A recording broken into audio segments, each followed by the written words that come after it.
Well, my guest today on Fair Folk at Work is one of my longtime friends at Dueling Buckets, Laura McLean. Hi, Laura. Hi, Dan. How are you this fine, fair evening? I am good. So let me jump in and ask the first traditional question. Who was the first person who said, let's go to fair? And what did they say to get you there? So, when I was 14, three of my friends found out they could go out to the fair and just get gigs with a street acting guild and run around all day in costume and be silly. And it sounded fantastic. And I couldn't do it because I was in trouble with my parents an awful lot. They didn't think it was a good idea. Some of my mom's church friends thought it was satanic. There was lots of reasons that I couldn't go to fair. And I was very, very upset that first year. In fact, some other friends of the group that I had, we actually did our own fair one weekend where we played games and awarded each other prizes. And I still have a prize from that, put on costumes as best we You could. did an alternative fair? we did we did our own little thing. So What award did you win? I have a little carved wooden box that I don't remember what I did to win it, but I still have it. I'm But sorry, I'm finding this fascinating. What costume? Tell me about your first costume. well, that costume for that little fake fair, that little friend group and I staged, I don't actually remember what I wore. I think I probably borrowed something from somebody. But the next year, when I talked my parents into it and I was allowed to go out, as you remember, there were all of these workshops for several weeks before fair opened. And they taught you things like how to sew your costumes together and go to the fabric store, buy some corduroy, buy some gauze, buy some this, buy some that, go to the lumber yard and get them to give you metal lumber straps that could be cut down and masking taped into boning. And we all learned how to do that. And I sewed a little peasant girl costume. And I think I wore that bodice until it fell apart a few years later. It's so funny because I did a thing over Halloween at the Huntington Library with Saw and a few other people. And some girls stopped us and they said, "Where do you get your costumes?" And I'm like, we make them. I learned how to make this bodice when I was 15 and I'm still making it. Do you remember what you said to your parents to make them say, yeah, you can do the fair? I don't know how I convinced them. I probably got my one friend's parents to say, no, she was fine there last year. And they wouldn't let us stay at night or anything. We always had to leave before dark. And, we had all these strict rules at first. But somehow I got them talked into letting me go out there. This is actually sort of turning into a sub theme. Saw's mom was really supportive of Yeah. her starting the booth. I spoke with Jeffrey Bossman last week, and his parents were convinced that the fair was road to hell. And Yep. so it sounds like your parents were sort of somewhere in the middle of that continuum. Well, I mean, I think mostly, Dan, I was in trouble at home a lot. Okay. So anything I wanted to do was probably a place where I could get in more trouble. So that was automatically a bad idea. And also, my mom had these church ladies in her ear thinking that if I went out Hmm. there, I was immediately going to fall prey to Satanists. So, there was a lot happening there. So, Well, let's zoom forward and assume that you're not a Satanist now. no one Um, ever tried to ritually sacrifice me or anything. I'm all good. Yeah. yeah, yeah. Yeah. Did they ever come and see you at fair, or did they ever sort of reconcile themselves to their daughter who did fair? Yeah, my mom did. And after a time, she would come out, she would bring my sister, maybe my aunt, and they would spend the day running around, wandering around looking at things. And so eventually, after a few years, me bringing her home Mother's Day presents from the various booths and whatever, finally decided it was charming. Excellent. Well, do you remember what you did the first year at fair in your homemade bodice? So I joined St. Cuthbert's, which was the parading guild. Hmm. So we did all the processions every day. I mean, mostly we were 15-year-old girls just running around looking for people to like us and think we were impressive. But eventually through Greg Moore met more people who were into actually having street bits, people like Victor and Adam. And so with them, I learned to actually play, learn to improv and play with them. And so that was probably, Greg was the first person I met on site. And so we were friends for the first year, but I think probably the second year, I started spending more time with them than with the school friends that I, went out to fair with. Do Yeah. you remember any words of wisdom that like Adam or Greg said to you as how to interact with people on the street at fair? No, they didn't have words of wisdom, but I listened a lot in workshops. I really did. I was a solid student in workshops. I loved improv workshops. They scared me a lot, but really enjoyed them. And I love anything they could teach me in a workshop. I kind of really, really into the studying bit. And Do you so remember any of the lessons they told you? let me see. I remember learning how to properly project without wrecking my voice. I remember because I was so young. A lot of the things that I remember learning were things that I wasn't allowed to do, things that you weren't allowed to wear. It was a big topic. Things that you know what I mean? Things that wouldn't be proper. How were you on bare shoulders versus covering your shoulders up with your chemise? Well, I was a young girl, so I wanted to have bare shoulders because I thought that was really cool looking. But, we would get in trouble for it all the time. And you always, not wearing a hat, you always had to wear a hat. Do you use but have a biggins around my neck, and so that's kind of a hat. The thing that eventually happened was there was a man named Daniels McLean, and he started St. Paul's Guild, the Thieves Guild. And so I joined that guild, and we were allowed to get away with costume weirdness because it was assumed that we stole all of our stuff. So we got to dress more inappropriately, things that didn't quite fit, or, your chemise falling off your shoulder, or, feathers that you shouldn't have owned, or, those kinds of. My entree in was purely in the street guilds, and which is a really easy thing. You don't have a lot of responsibility, certainly.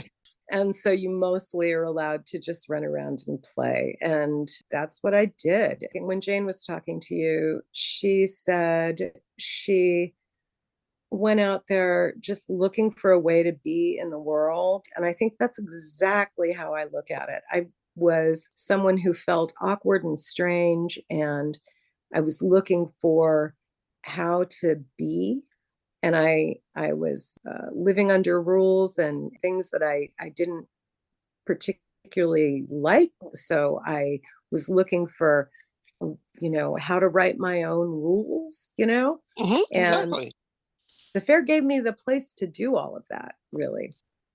One of the things I've heard from many people, and I didn't realize it at the time, but that the fair actually gave us an audience or created a world, and we could fit into it kind of how we wanted to.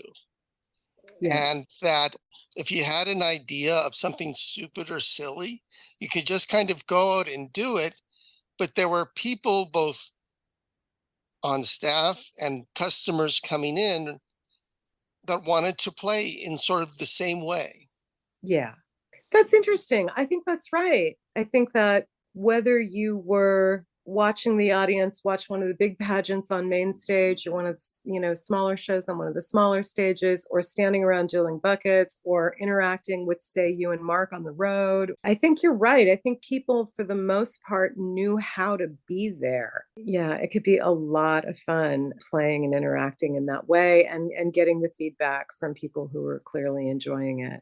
And it was, for us, a little society that had all of these elements, all of these people where again, I could figure out how I wanted to fit into a society. For me, it was a really good training ground in being a human out and about in the world. I think that I needed, frankly. I think what I got out of FAIR was sort of a responsibility for how I was going to interact with this fictional but real society. You're that's it, the responsibility. That's it. Because particularly at such a young age, I really was responsible for how I was going to interact and be in this place. There was nobody else who was handling that for me. And I think that it was very valuable, formative time for me, you know?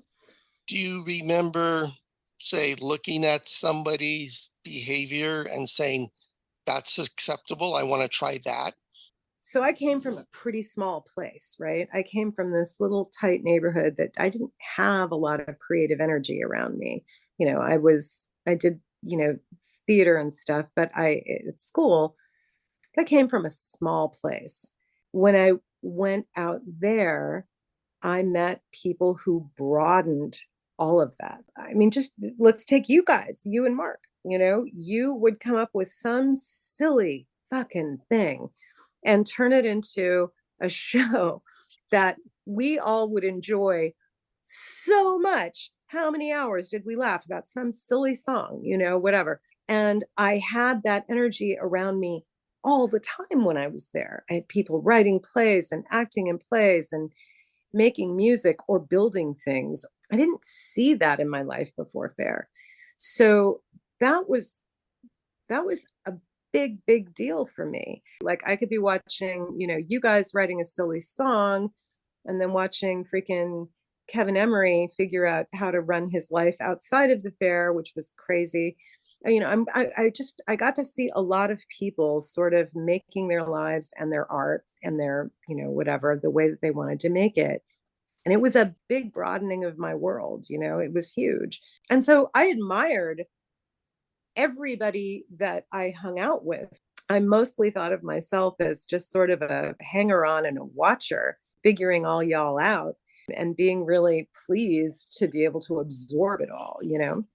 Do you remember a time in your life when you sort of took that energy that you were observing and apply it to an aspect of your own life?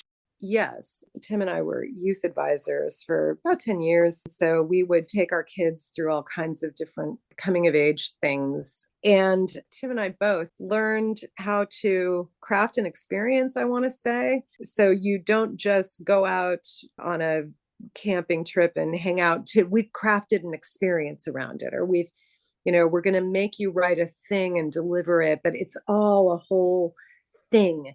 you Can you know give me a um, specific example? we had another couple who we would always work with, and they would be like, okay, so we'll do this thing and we'll do it on Saturday, and we'll do this thing. And Tim and I would be like, okay, now what do we need? We need to have the right musical cues, and we need to have, and I want the room to be like this. And I want, when you get up, to say your thing that you wrote, we would say to the kids, and we would celebrate all of their weird decisions and choices. Like, for instance, so this was at our church, right? So we're doing coming of age with our church. And at the end of their coming of age period, we do this church. So, Hmm. like any other religion, has a little coming of age type of thing, bar mitzvahs or whatever else. But they come up before the church, and they usually we would have them write something about their experience and read it. But anyway, and so that's all Unitarian Universalist churches do this. It's very common. But when we were doing it, if our kids, one of them said, oh, you know what? We need a processional. We need to all come in together. And I think we should use Jungle Love. And I want to wear a Darth Vader mask. We'd be like, Jungle Love. Yeah, let's go for it. Like and then we would help them turn that into something that everyone could actually enjoy and not just a private joke between all of them. That is a very good example of using knowledge of your audience and skills and never saying no, and just making it a positive experience. Right. And part of it is, like you said, it's paying attention to and feeding off of the audience that you've got Mhm. and actually making it a fun thing. But I think that the reason that I approach things that way is because I learned that it was great to let your freak flag fly and that you can engage your audience and bring all that in and not be afraid. One thing I learned at Fair is that audiences basically are nice and they Mhm, want to be entertained. mhm, And like in your church example, no one's going to boo the kids, the congregation coming in. So they can kind of go for it. mhm. And at Fair, I learned, you cannot be too big or too silly. Right. Basically, that was one of my internal laws or As rules. long as you're actually attempting to engage with your audience, as long as it's not all for you, as long as you're Exactly. actually giving, Hmm. because they want to have fun, they want you to succeed. Or you Right. don't go to church on Sunday and look at some kid and go, I could have done better than that. Yeah. Right. You're not Right. going to Right. heckle the They're I not am. going to heckle the kids, right? Yeah, right. They could think that Tim and I were doing a terrible job of organizing them, but they never did. So, so yeah. And that's something you can get at Fair. I'm remembering too, like also sometimes just not doing anything could be a bit like there was this guy Julian that used to hang out. I don't know if you remember him, but he used to, when he got bored, he would just lay down in the street and put pennies over his eyes like a dead person, just to be something to look at. I don't know. People thought it was funny to look at him, and he could take a rest for a little bit. I'm like, just weird stuff that people came up with. And the neat thing about that is he could just do it without getting approval from anybody. Or like when Victor would cover himself with mud and be a beggar. He was so silly and there was no reason for it, but he was so silly and people enjoyed it so much. And then Like, he would get other people to, mhm, yeah. I don't know how close you are with Don Taylor. We were bad together. Do you remember there was several years in Agora where they started sort of bringing in TV stars to juice things up? Yeah. And John Davidson had a little booth where he sold wooden games. And Dawn and I, all of 16, 17 years old or something, felt like being really jaded and mean and go Mhm. because, movie stars think they're so good. This is our fare. They're not good. And so we would go sort of haze John Davidson. Like,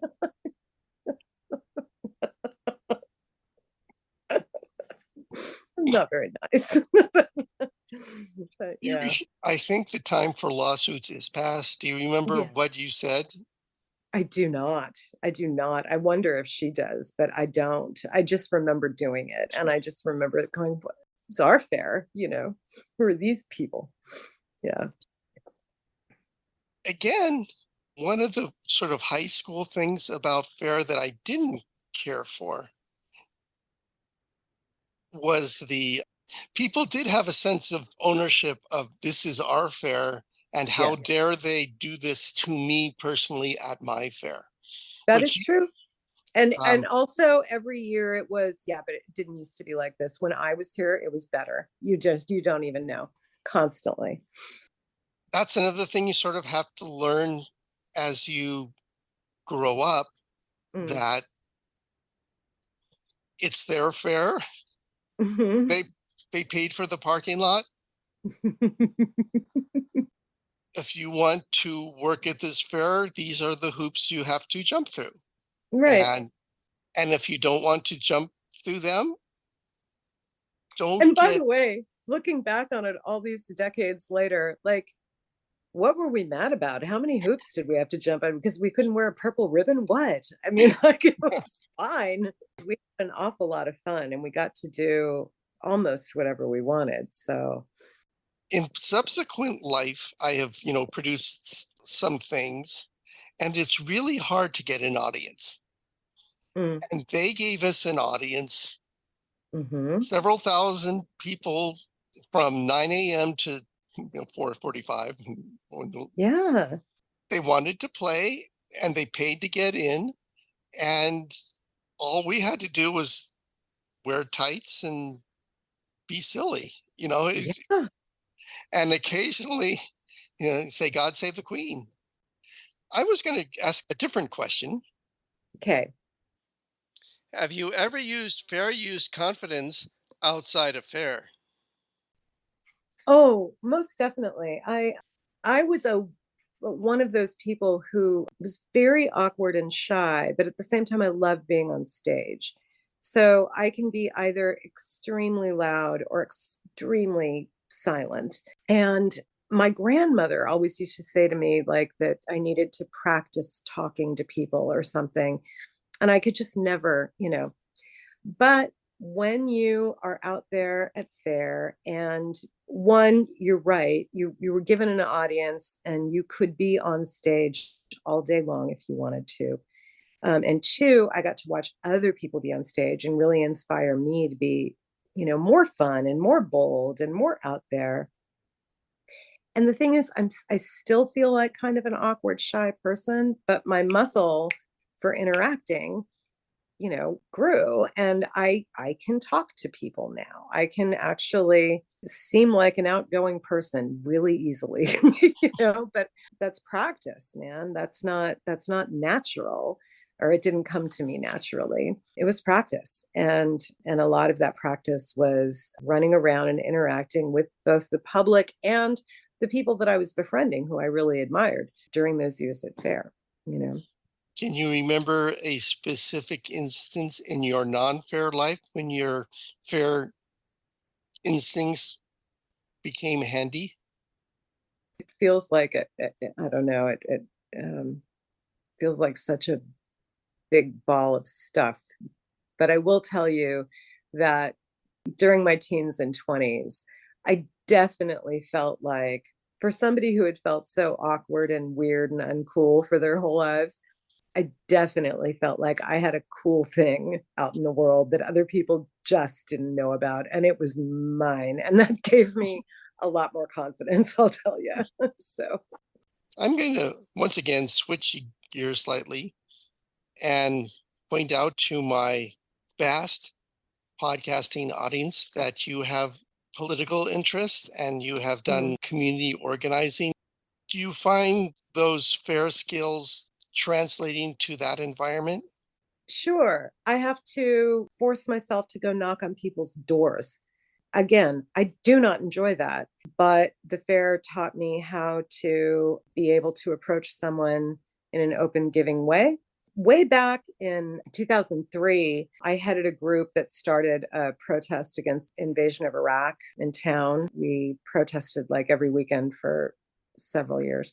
And I like themed it. I had everybody dressed in black. We made big banner. I totally themed it and it was good. I mean, it wasn't great. I'm talking about it like I'm bragging because we had a peace protest and the whole situation sucked and everything was bad.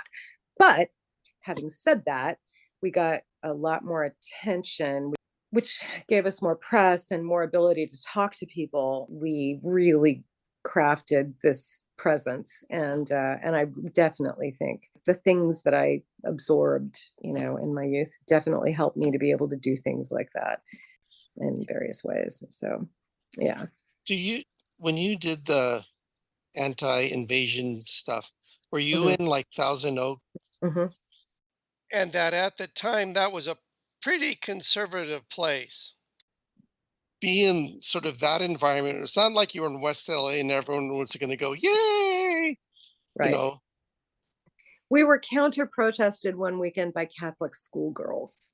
It was like people were not in love with us, but it was important and we grew. And I think it's yeah, it was an important thing that we did.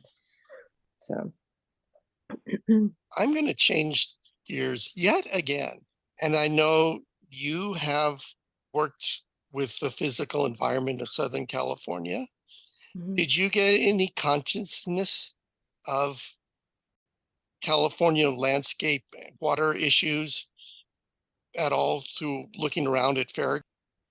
No, I didn't have any consciousness of the issues that are plaguing us now, certainly. I definitely, I mean, we all sort of became, open space advocates when we were worried they were going to build condos on the spare site. I know that the sense of just love and attachment for that piece of property, but also just do you remember when you would walk around at night, sometimes late at night, you would be walking down the road and there'd be a dip in the road and suddenly you'd be in a totally different temperature? Or Yeah, you guys were talking about like the smell of straw and wet straw and straw being all over you every time you came home, forever. It was like our glitter, right? It was our straw. Um, the way the heat felt and the way the air felt, and the way everything smelled. I moved to Orange County and then Long Beach for a while, and away from the Santa Monicas. And one summer we came back for a barbecue at a friend's house around here, and I smelled the hills and I was like, God, we have to come back. Like, we just have to come back. I grew up out here, but so obviously I loved it. I think I really sensed it there when we were all living outside out at the fairground. I think I really absorbed it. I sensed it, and it stayed with me. Feel the air when you're walking through at night and those changes happen and all that stuff. Really, very really deep and important. subtle environment because, and I've had this conversation with many people, especially those from the East Coast who insist there's no, climate or weather in California and say, how I can you say have that that? we have seasons, we just aren't show offy about it, and everyone should just shut up. But yes. Yeah, what did you do for the LA River? Oh, for the river. So, Melanie Winter, also a fair person prophet called the River Project, and it advocates for the watershed, which means changing the built environment so that water can absorb back into soil and aquifers. So, learning how to catch water, learning how to live with water, because, the LA River was channelized because when it gets big, it gets dangerous, and people wanted to live too close to it. And so it was all turned into a channel.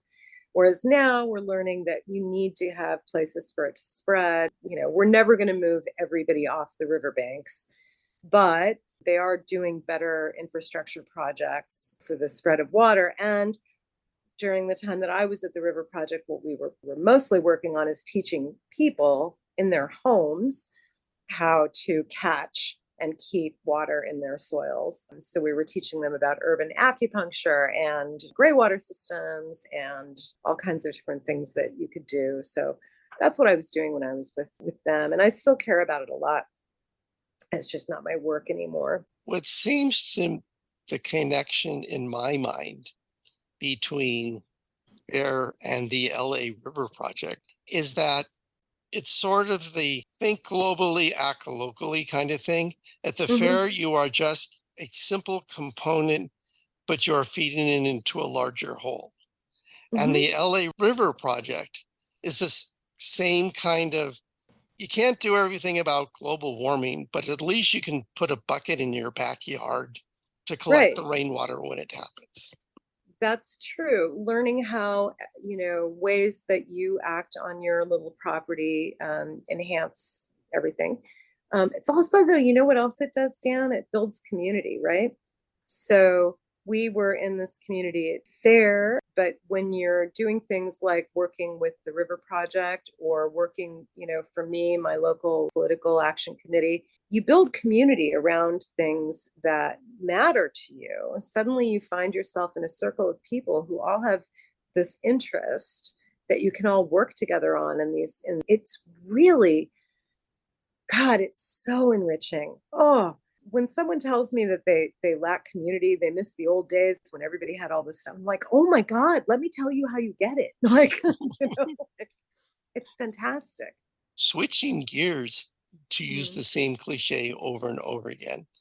And I've gotten a diversity of responses to this question Mm-hmm. from you're absolutely right to I don't know what the hell you're talking about. And since you're a parent, you can weigh in with more authority. But Okay. my thesis statement is fair is a great place to raise kids. Yeah, I don't disagree. Fair, particularly Southern Fair, seemed like a pretty safe place for kids to run around with a village of people that helped you look out. I selfishly am glad that I didn't have a kid while I was working fair because I was having way too much fun. But we know lots of kids, we all do, who are raised as fair brats. And just like in every population in the world, some of them came out happier than others. But I, in general, think that it was a being raised around a lot of people who act like they love each other and who like to have fun and is not bad, you know? One of the reasons why I am in the pro fair as a place to raise kids is it's a place where kids can see their parents playing Yes, and having fun, and yes, they're not there as mom and dad, but they're there as the happy peasant musician. right. And so, and they get to play with mom and dad as the fair happy peasant, realizing that there's this whole other aspect to their parents other than tell them to go do their homework. Yeah. I'll say I actually think that that carried because so many of our best friends are from fair.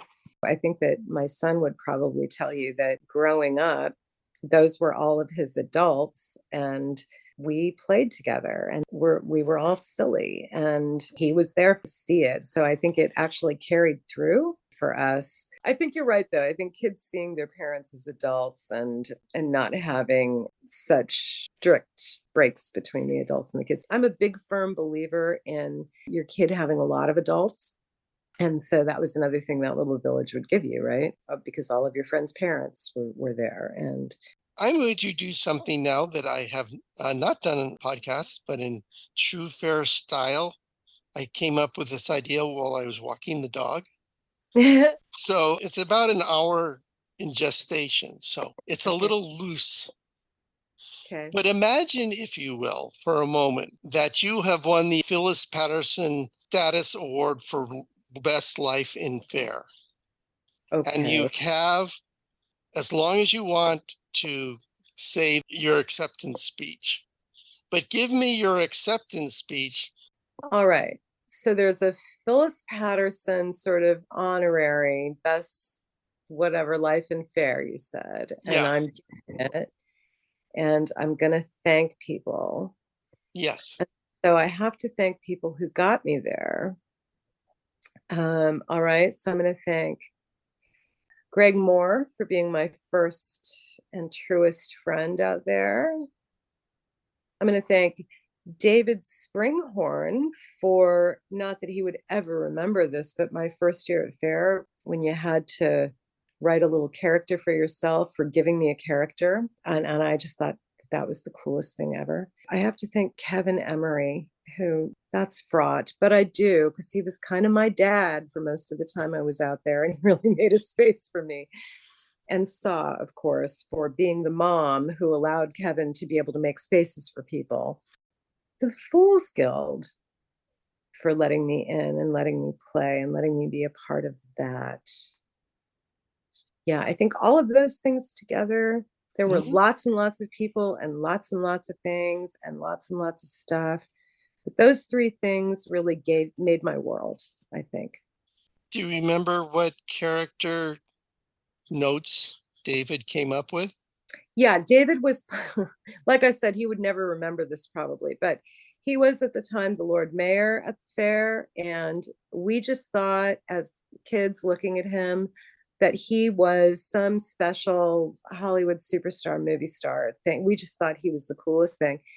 And he said, you can be my illegitimate daughter. I'm like, oh, okay. So I wrote this thing about the illegitimate daughter and sort of followed him around begging for attention.